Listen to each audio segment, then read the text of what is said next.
Salut tout le monde, j'espère que vous allez bien, l'iPhone 7 est sorti, je suis de retour, on est parti.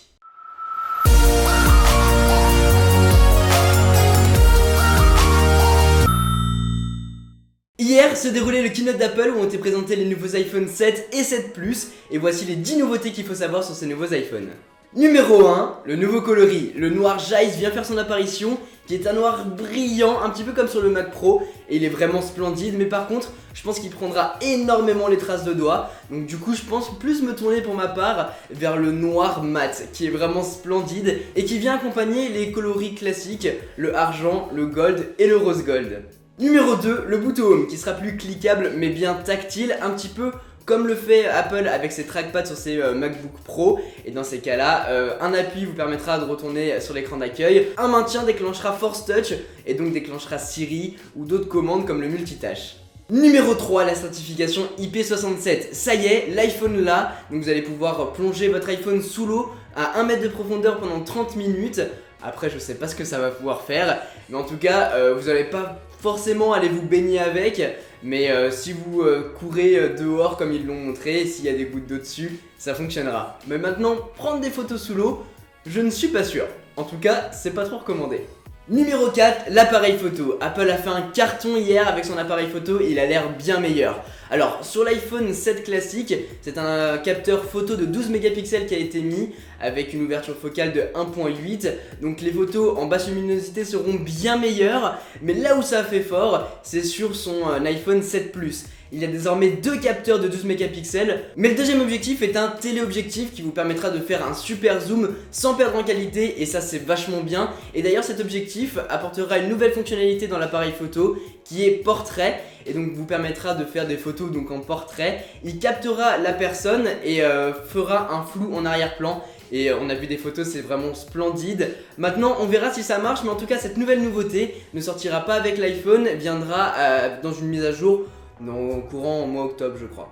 Sinon, c'est 7 mégapixels en frontal, donc ça c'est bien, vous allez pouvoir faire de super selfies. Et il embarquera un stabilisateur optique de base sur les deux modèles, donc ça c'est plutôt bien. Cinquième nouveauté, l'écran. Il est 25% plus lumineux que les précédents modèles. Donc c'est pas un écran AMOLED comme l'annonçaient les rumeurs, mais l'écran sera un petit peu mieux avec de nouvelles gammes de couleurs si j'ai bien compris. Donc ça a l'air plutôt pas mal. Je pense que l'AMOLED viendra plutôt l'an prochain. Numéro 6, les haut-parleurs. Il n'y en a plus un, mais deux proposant un son stéréo. Il y en a un en bas et un en haut qui propose un son 2 fois plus puissant que sur les précédents modèles. Donc ça c'est vraiment énorme, un petit peu comme l'a fait Apple avec ses iPad Pro. J'ai hâte de tester ça. Numéro 7, breaking news, il n'y a plus de port jack. Donc les rumeurs l'annonçaient et ça y est, c'est le cas. Apple a franchi le cap, il n'y a plus de port jack. Du coup, pour utiliser vos écouteurs, Apple fournit dans le package directement les EarPods avec un câble Lightning à l'intérieur. Et ils vous fournissent aussi un adaptateur Lightning vers jack vous permettant de connecter vos anciens appareils. Donc ça c'est vraiment cool. Et sinon, si vous ne l'avez pas ou si vous le perdez, parce qu'il est vraiment tout petit le câble, vous allez pouvoir l'acheter dans l'Apple Store à 9$ pour l'instant, donc une dizaine d'euros. Numéro 8, et là où Apple a fait fort, c'est qu'ils se proposent désormais des AirPods. Donc AirPods. AirPods, AirPods. Il n'y a pas eu beaucoup de recherches. En tout cas, ces écouteurs sont les EarPods sans câble, c'est comme si on vous avait coupé le câble et donc vous avez les EarPods qui ont une longue tige vous permettant d'avoir un contrôle tactile. Donc un double appui permet de déclencher Siri et vous allez pouvoir contrôler un petit peu comme sur les casques Parrot, le volume ou passer suivant. Donc on verra ce que ça donne, mais en tout cas ils ont l'air vraiment bien. Ils sont accompagnés d'une boîte vous permettant de les brancher directement sans fil. Donc ça c'est vraiment cool pour une autonomie de 5 heures. Et dès que vous ouvrez la boîte à côté de votre iPhone, il va automatiquement les détecter et les appairer à votre smartphone. Neuvième nouveauté, Apple a lancé la puce A10 Fusion qui est 40 fois plus rapide que la puce A10 présente dans l'iPhone 6S. Donc ça a l'air d'être une bombe, j'attends de voir ce que ça donne. Et apparemment il y a 2 corps utilisés pour la batterie, et d'ailleurs c'est le 10e point, la batterie a été améliorée sur ce nouvel iPhone.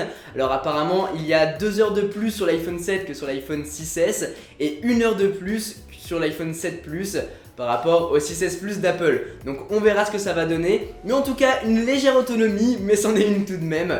Donc j'ai hâte de pouvoir tester ça en main lorsque ça sera disponible. D'ailleurs, en parlant de disponibilité, les précommandes se feront à partir du 9 septembre, donc demain si je me trompe pas, et il sera disponible à la vente dans les Apple Store à partir du 16 septembre. Pour ce qui est des prix, l'iPhone 7 commence à partir de 769 €, l'iPhone 7 Plus commencera à 909 €, et cette fois-ci, Apple a franchi le pas, plus de 16 Go, il est disponible en 32, 128 et 256 Go. C'est énorme sur un smartphone, mais bon. Par contre, j'ai remarqué quelque chose, le noir de Zeiss, donc le nouveau coloris brillant, est disponible qu'en 128 et 256 Go. Donc à l'heure où j'ai regardé c'était comme ça, je sais pas si c'est un bug ou non, mais en tout cas pas de 32 pour cette version là. Voilà les amis pour cette vidéo, j'espère qu'elle vous a plu, j'espère que ces 10 nouveautés sur ces iPhone 7 et 7 Plus vous ont plu. Bien sûr, lorsque cet iPhone sortira, on le testera sur la chaîne. N'hésitez pas à me laisser un petit commentaire pour me donner votre avis sur ce nouvel iPhone. Si vous voulez voir toutes les nouveautés apportées par Apple sur la nouvelle Apple Watch, l'Apple Watch série 2, j'en ferai une autre vidéo. Donc je la laisserai dans la description si vous voulez la voir.